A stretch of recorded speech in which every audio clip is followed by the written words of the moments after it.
एक दूसरा क्वेश्चन हमारे सामने और है प्रॉब्लम के रूप में, judgement writing, issue framing, charge framing, order writing, ये वाले जो टॉपिक्स है। सिविल का जो आपका 100 मार्क्स का पेपर है, इसमें 20 मार्क्स का वेटेज है इसका, और क्रिमिनल का आपका सेकंड पेपर है, उसमें भी 20 मार्क्स का वेटेज है। मींस टोटल इसका वेटेज क्या है, 200 मार्क्स में से 40 मार्क्स, 200 जो अंक का पेपर है दोनों आपके सिविल और क्रिमिनल लॉ के, उसमें से 40 मार्क्स का मतलब 1/5, 40 का क्या मतलब हो गया, 1/5 जो है पूरे, या वो 200 अंक का जो है 5वां जो भाग है वो जजमेंट राइटिंग का है। तो आप समझ सकते हो 40 मार्क्स बहुत इंपॉर्टेंट मार्क्स है, जिनमें से लोगों को एक एक नंबर या दो दो नंबर मिलते हैं। मतलब चारों वो 40 नंबर में से किसी को 10 नंबर, किसी को 8 नंबर मिलते हैं, और ढंग से तैयारी की जाए तो ये 10-20 में तो इजीली कन्वर्ट हो सकते हैं। 50% मार्क्स लाने, 10 में से 5 के हकदार तो हम इजीली बन सकते हैं। 20 में से 10, दोनों जो क्वेश्चन रहेंगे सिविल में, उसमें 20 में से आप 10 मार्क्स तो मेरी गारंटी है कि इजीली ला सकते हो, और सिविल में भी आप 20 में से जो है वो 10 है वो इजीली है वो ला सकते हो। तो कैसे है वो बढ़ाया जाए इसको है वो मार्क्स में, क्योंकि एकेडमिक साइड से तो बच्चे पढ़ लेते हैं, बट जहां प्रैक्टिकल की बात आती है या जहां ड्राफ्टिंग की बात आती है वहां पिछड़ जाते हैं, क्योंकि हम समझते नहीं है, हम प्रैक्टिस नहीं करते। ये जो प्रॉब्लम हमने डिस्कस की और ये ड्राफ्ट आपने देखा, इसको 2-3-4 बार आप लिखोगे नहीं अपने हाथ से, तब तक ये चीजें याद नहीं, केवल पढ़ने से याद नहीं होगी ये। और फिर ऐसी प्रॉब्लम्स आपको और मार्केट में जो अवेलेबल बुक्स वगैरह है उनसे और पढ़नी पड़ेगी, उन पे आप अपना माइंड अप्लाई करना पड़ेगा। क्या ऑफेंस बन रहा है, क्या इश्यूज बन रहे हैं, क्या चार्ज बनेगा, क्या इश्यूज बनेंगे, कैसे हम जजमेंट है वो लिखेंगे। जितनी प्रैक्टिस होगी, ज्यादा practice makes a man perfect. करत करत अभ्यास के जड़ मत होत Sujan.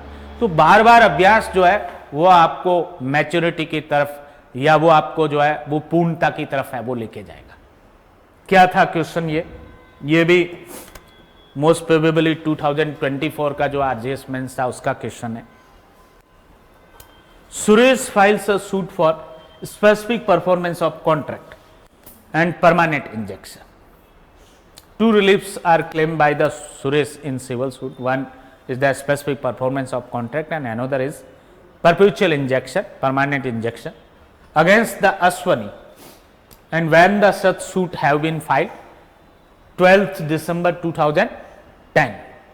12th December 2010, Suresh pleaded that he and Ashwani entered into an agreement to sell on 10th October 2007. Ashwani, through this agreement to sell, agreed to sell his half share in the property admeasuring the 5 bighas situated in the village Rampura for a total sale consideration of the rupees 5 lakhs.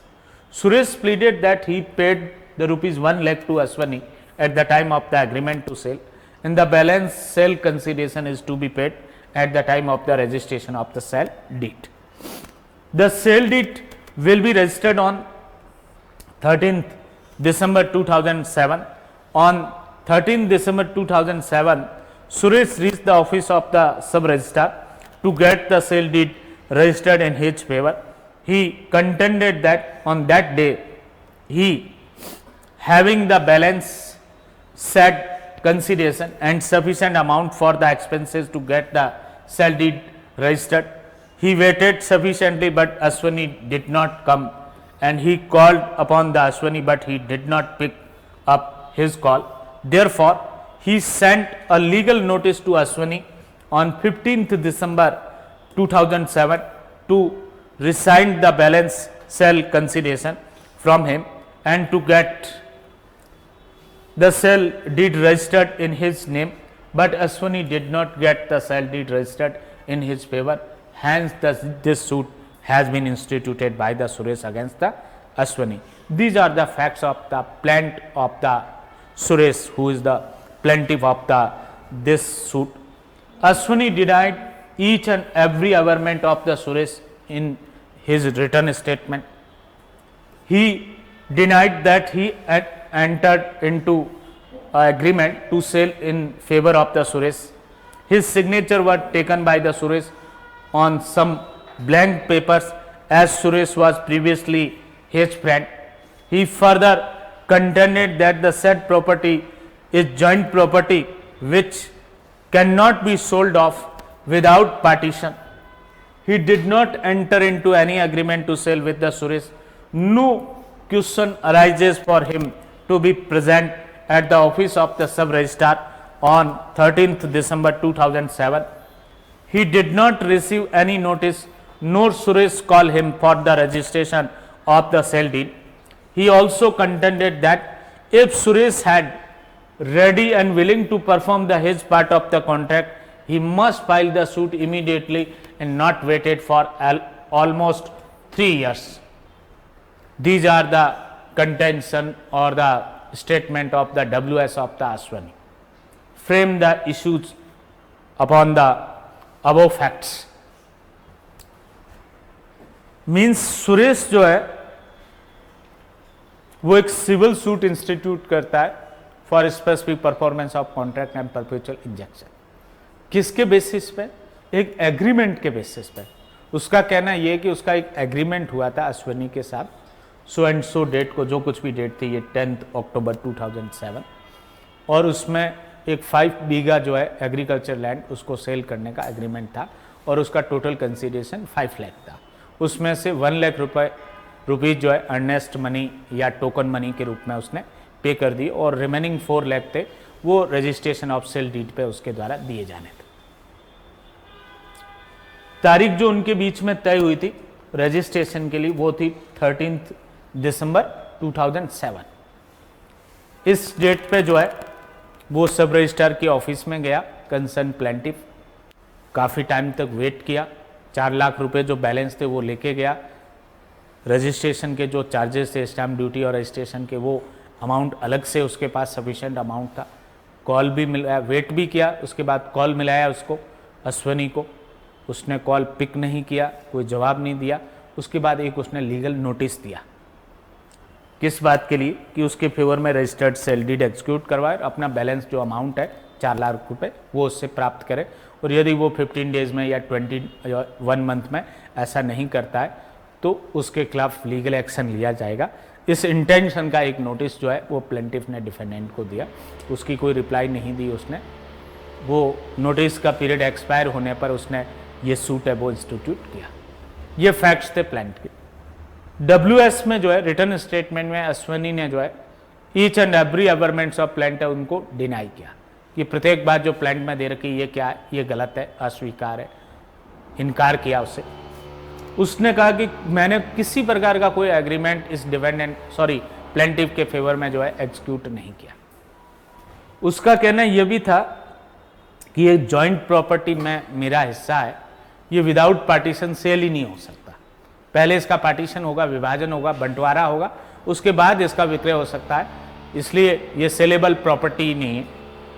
उसका यह भी कहना है कि ये जो है सुरेश उसका फ्रेंड था और उसने ब्लैंक पेपर पर उससे है वो सिग्नेचर करवा दिए थे. उसने एग्रीमेंट पे सिग्नेचर है वो नहीं है वो किए. और लास्टली उसका ये भी कहना है कि सुरेश जो है वो अपने पार्ट पर जो है वो रेडी एंड विलिंग है वो नहीं था. यदि वो रेडी और विलिंग होता तो है वो तत्काल जो है वो सूट ले आता नोटिस देने के बाद. उसने जो है वो काफ़ी टाइम बाद 3 साल बाद जो है वो सूट इंस्टीट्यूट किया है. तो ये उसकी रेडीनेस एंड विलिंगनेस जो है वो नहीं दर्शाती है.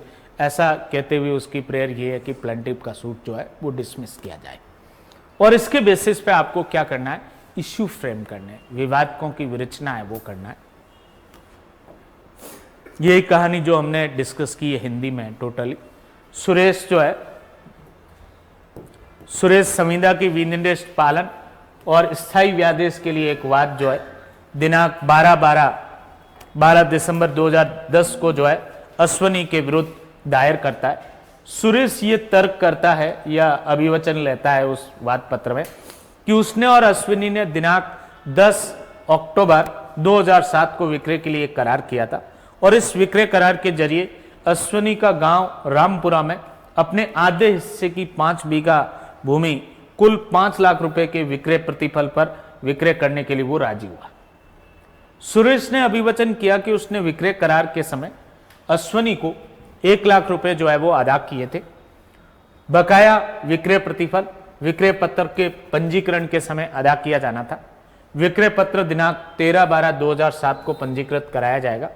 दिनांक 13/12/2007 को जो है सुरेश उप पंजीयक के कार्यालय में अपने हक में विक्रय पत्र पंजीकृत कराने पहुंच गया।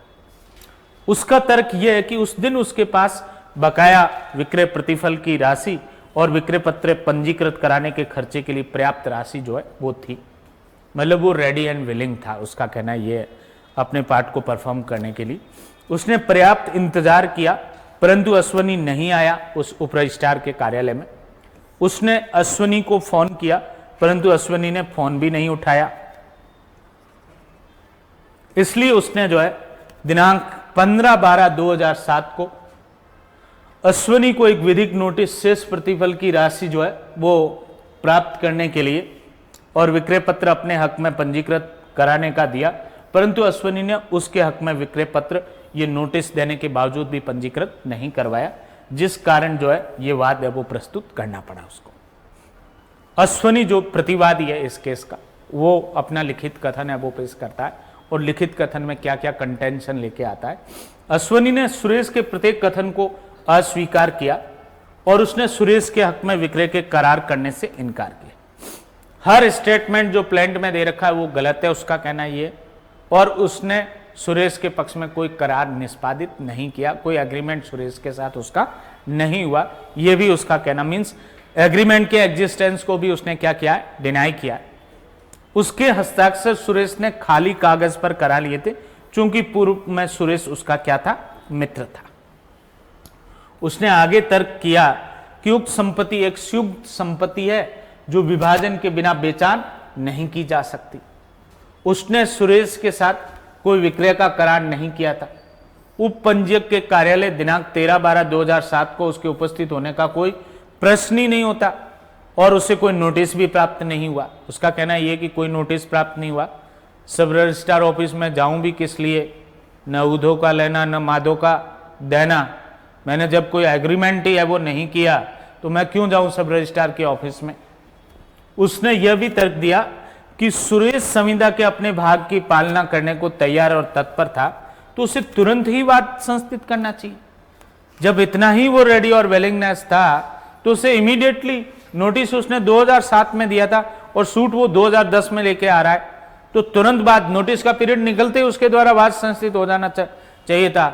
3 साल तक वो कुंभकर्ण की नींद में सोता रहा और 3 साल के बाद उसने वाद है वो संस्थित किया, बहुत जो है वो डिले करके। तो ये रेडी एंड विलिंगनेस जो है वो उसकी नहीं दर्शाती है, ये उसका कहना है।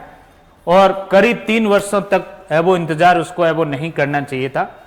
ये सारे जो है ट्रायल में जो है, ये शायद इंग्लिश में लाइन मिसिंग रह गई थी।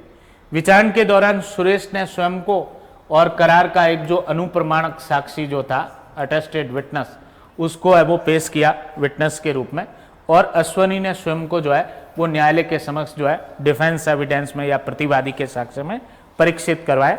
इनके आधार पर जो है विवादक विरचित करी। ये अवर्मेंट से इसके बेसिस पे जो है वो इश्यू फ्रेम करी। इश्यू फ्रेमिंग का भी एक फॉर्मेट है, लाइक अ चार्ज फ्रेमिंग। जिस तरीके से हमने आरोप की विरचना का एक फॉर्मेट पढ़ा, कोर्ट का नाम, original civil suit number, year, इसी तरीके से जो है क्रिमिनल केस नंबर, तो इसी तरीके से इश्यू फ्रेमिंग में भी एक फॉर्मेट है। और उस फॉर्मेट के अंदर जो मटेरियल पार्ट है उसमें प्रश्न बनते हैं, क्या से स्टार्ट होता है, या इंग्लिश में वेदर से स्टार्ट होता है। जब स्पेसिफिक परफॉर्मेंस ऑफ कॉन्ट्रैक्ट जो है उसके लिए कोई सूट है वो लाया जाता है, तो ऐसी कंडीशन में जो है 2 इश्यूज मैंडेटरी रूप से बनते हैं। एक इश्यू तो ये बनता है whether there is any valid agreement, lawful agreement between the plaintiff and defendant, and plaintiff is entitled for the specific performance of the said agreement। पहला जो विवादक ये बनता है इसके अंदर, क्या वैध संविदा है क्या उनके बीच में। 2H इंडियन कॉन्ट्रैक्ट एक्ट और सेक्शन 10 जो इंडियन कॉन्ट्रैक्ट एक्ट है उसकी रिक्वायरमेंट को कंप्लीट करने वाली विधिमान्य संविदा है क्या वादी और प्रतिवादी के बीच में। पहला विवादक ये बनता है। और क्या उस संविदा की विनिर्दिष्ट अनुपालना करवाने के लिए वादी हकदार है क्या। दूसरा इश्यू ये बनता है कि whether plaintiff was ready and willing to perform the his part in the contract, क्या वादी जो है संविदा में अपने भाग का पालन करने के लिए तत्पर और तैयार था। ये दूसरा, ये दो मेन इशू बनते हैं स्पेसिफिक परफॉर्मेंस ऑफ कॉन्ट्रैक्ट के सूट में। और एक जो इशू बनता है एडिशनल इशू, वो relief any to be granted, कोई इन इश्यूज के बेसिस पे जो है उनको बुलाना, ओम प्रकाश जी को। ये सिस्टम कौन भैया, ये कौन कर रहा है? यस, ठीक है, ठीक है। तीसरा जो इशू, कोई अनुतोष देना चाहिए क्या, वो फर्स्ट और सेकंड जो मेन इशू है उनके प्रूव और डिसप्रूव होने पर डिपेंड करेगा। यदि प्लेंटिफ के फेवर में प्रूव होते हैं तो रिलीफ दिया जा सकता है, अगेंस्ट प्रूव होते हैं तो उसका सूट डिसमिस होता है, कोई रिलीफ है वो नहीं दिया जाएगा। तो इस है वो प्रॉब्लम के अंदर भी हम देखेंगे कि क्या क्या इश्यूज है वो बन सकते हैं in the court of the senior civil जज। अच्छा, सबसे पहले तो हमें इस बिंदु पर इन इश्यूज के अलावा पहुंचना पड़ेगा, ठीक है। अभी उसको स्पॉट पर नहीं डाल रखा क्या, कोई स्टूडेंट कर रहा था या कुछ, उसमें चेंजेस आ रहे थे। इसमें कंसिडरेशन का अमाउंट क्या है, एग्जैक्ट 5 लाख है। क्या है? एग्जैक्ट 5 लाख। अब आपको पिक्यूनियरी जुरिडिक्शन ऑफ सिविल कोर्ट है वो पता होना चाहिए। 1 to 2 लाख रुपीज जो है वो किसका जुरिडिक्शन है? सिविल जज, कोर्ट ऑफ सिविल जज, सिविल न्यायाधीश का न्यायालय। जिस पद के लिए आप तैयारी कर रहे हैं, जिस पद को जो है वो प्राप्ति के लिए आप है वो तैयारी कर रहे हैं, वो कोर्ट कौन सा होगा जहां आप अपने सिलेक्शन और ट्रेनिंग के बाद बैठेंगे? वो कोर्ट ऑफ सिविल जज होगा। क्या होगा? कोर्ट ऑफ सिविल जज। तो उसका जुरिडिक्शन है वो कहां तक का है? Up to 2 lakh. कहां तक? Up to 2 lakh. 2 लाख रुपए तक का जो है वो वैल्यू का सूट है, उसको सुनने के लिए कौन सा कोर्ट कॉम्पिटेंट है? कोर्ट ऑफ सिविल जज। अब आते हैं दूसरे स्टेज के लिए, सीनियर सिविल जज। 2 लाख 1 रुपीज टू 5 लाख, 2 लाख और 1 रुपए से लेके और 5 लाख रुपए का कोई दावा है, कोई सूट है, उसको सुनने के लिए वो कौन सा कोर्ट कॉम्पिटेंट होगा? किसके पास पिक्यूनियरी जुरिडिक्शन होगा? कोर्ट ऑफ सीनियर सिविल जज। और तीसरा जो जुरिडिक्शन का पॉइंट है वो अबव 5 लाख। यदि 5 लाख से ज्यादा का वैल्यू का कोई सूट है, उसके लिए कौन सा कोर्ट कॉम्पिटेंट है? District court. कौन सा? District court. जिला न्यायालय जो है वो, उसमें एडीजे भी इंक्लूड है, एडिशनल डिस्ट्रिक्ट जज का कोर्ट, वो है वो कॉम्पिटेंट है। इस प्रॉब्लम के अंदर एग्जैक्ट 5 लाख रुपीज अमाउंट है, तो ये किसका जुरिडिक्शन है? कोर्ट ऑफ सीनियर सिविल जज। किसका है? 5 लाख रुपए का एग्जैक्ट जो सूट है उसको सुनने के लिए कौन कॉम्पिटेंट है? सीनियर सिविल जज। और एग्जैक्ट 2 लाख रुपए का दावा होता, एग्जैक्ट 2 लाख रुपीज का, तो वो कौन सा कोर्ट है वो सुनने के लिए कॉम्पिटेंट होता? सिविल जज। कोर्ट ऑफ सिविल जज जो है वो कॉम्पिटेंट होता, न कि सीनियर सिविल जज। तो इसमें जो है सबसे पहले कंपिटेंसी ऑफ कोर्ट के अंदर जो है in the court of senior civil जज। दूसरी जो बात है, original civil original suit number and year, bracket में सीएनआर नंबर एंड ईयर। चूंकि ईयर इसमें दे रखा है इंस्टीट्यूशन का 2010, तो आपको वही मेंशन करना है जो प्रॉब्लम में दे रखा है। प्लेंटिफ का नेम दे रखा है प्रॉब्लम में सुरेश, एज रेजिडेंट ऑफ, ये आप इनको ब्लैंक छोड़ दे, कास्ट वगैरह नहीं लिखना है। सुप्रीम कोर्ट का एक जजमेंट है अभी 2023-24 का कि ये planned return statement record etcetera में जजमेंट में कहीं पे भी कास्ट मेंशन नहीं की जाए, उसको रिमूव कर दिया जाए, तो आपको कास्ट मेंशन नहीं करना है, एज और रेजिडेंट इतना सफिशिएंट है। फादर्स नेम आ सकता है। वर्सेस डिफेंडेंट में जो है अश्वनी नाम दे रखा था है वो इस प्रॉब्लम के अंदर, एज और रेजिडेंट ऑफ। ये 4 बातें जो है वो हो गई, 4 नहीं 3 ही हुई। एक तो court of competent jurisdiction, second civil suit number और third particulars of the parties. इसके बाद इश्यूज ये सेंटर में लिखा जाएगा, अंडरलाइन होगा, और फिर 1 2 3 4 में इश्यूज बनेंगे। जैसे फर्स्ट इश्यू जो है वो बनाया है अपन ने, weather a valid contract exist between the plaintiff and defendant and plaintiff is entitled to a specific performance thereof, and burden of proof lies upon the plaintiff to prove that this first issue. Second, whether the plaintiff was ready and willing to perform his part of the contract. and burden lies upon the plaintiff to prove this issue. Whether the property in dispute is a joint property and which cannot be sold without partition, the burden lies upon the defendant to prove this contention. And last one, relief if any to be granted. इसमें एक बात और add करनी पड़ेगी आपको इस second के बाद जो है वो थर्ड पॉइंट ऐड करना होगा, इसकी नंबरिंग चेंज करके आपको 4 and 5 करनी होगी। और इसमें आपको क्या लिखना है, whether plaintiff is entitled for permanent injection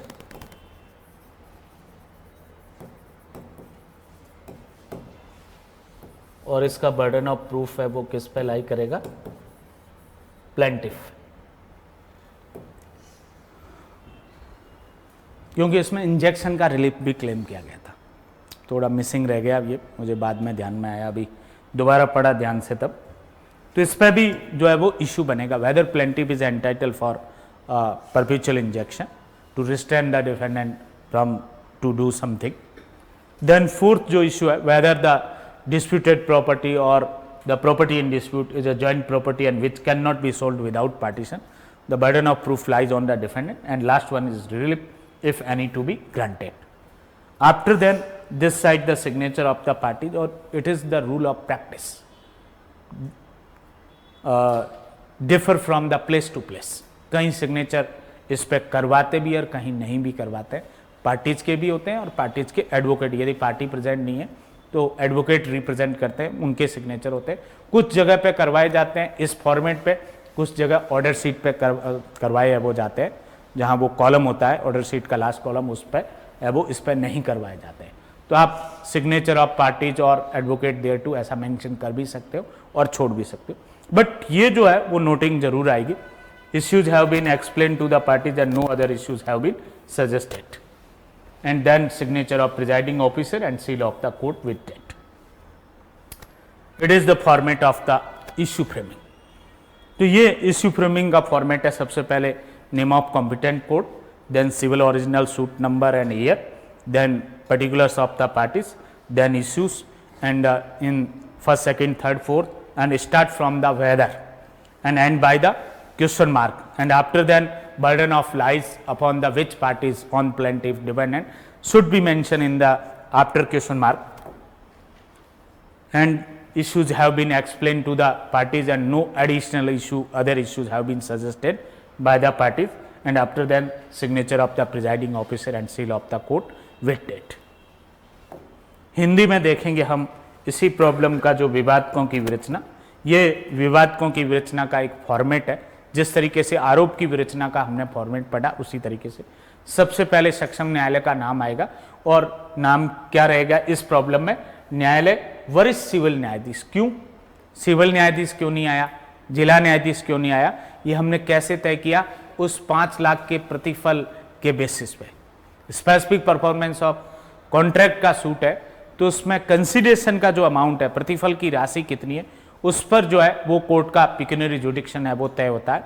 तो इसलिए जो है 5 लाख का एग्जैक्ट अमाउंट था, तो इसमें सक्षम न्यायालय क्या होगा, न्यायालय वरिष्ठ सिविल न्यायाधीश। देन सिविल मूलवाद संख्या और ईयर चूंकि दे रखे थे प्रश्न में, तो आपको वही ईयर मेंशन करना है। सीएनआर ये ई जो है वो रजिस्ट्रेशन के नंबर वगैरह है वो रहते हैं, और उसका भी ईयर है वो मेंशन होता है। देन वादी और उसके पर्टिकुलर आएंगे, सुरेश आयु निवासी, बीच में बनाम आएगा। देन प्रतिवादी और उसके पर्टिकुलर आएंगे, अश्वनी प्रतिवादी का नाम है, उसकी आयु और उसका निवासी वगैरह। देन विवादक जो है वो लिखा जाएगा सेंटर में और वो अंडरलाइन होगा। फिर 1 2 3 4 में विवादक है वो बनेंगे, और विवादक क्या होते हैं, प्रश्नवाचक जो है वो वाक्य के रूप में रहते हैं, वो क्या से स्टार्ट होते हैं। उर्दू में पहले इसकी जगह उर्दू या जो भी अरबी फारसी आया शब्द लिखा जाता था, ओल्ड है वो ट्रेडिशन के अंदर। अभी इसको चेंज करके इसकी जगह हिंदी को सब्स्टिट्यूट कर दिया। क्या वादी और प्रतिवादी के बीच वैध संविदा अस्तित्व में, विधिमान्य संविदा अस्तित्व में है और वादी उसकी विनिर्दिष्ट अनुपालना करवाने के लिए हकदार है। ये पहला विवादक बनेगा और इस विवादक को साबित करने का भार किस पर होगा? वादी पर होगा। दूसरा ये बनेगा, क्या वादी संविदा के अपने भाग का पालन करने के लिए तैयार और तत्पर था? इस विवादक को भी साबित करने का भार किस पर है? वादी पर। और तीसरा जो है वो आपको ऐड करना है इसमें, इसकी नंबरिंग चेंज करनी, ये 4th होगा और ये 5th होगा। थर्ड जो है वो ये बनेगा, क्या वादी स्थायी व्यादेश प्राप्त करने के लिए हकदार है?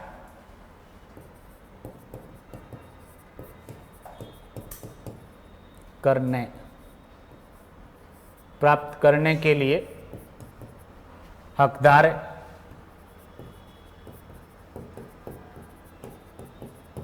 और इसका भी बर्डन किस पर रहेगा? वादी पर।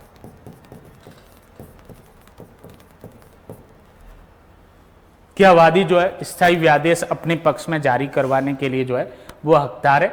इस विवादक को भी साबित करने का भार वादी पर रहेगा।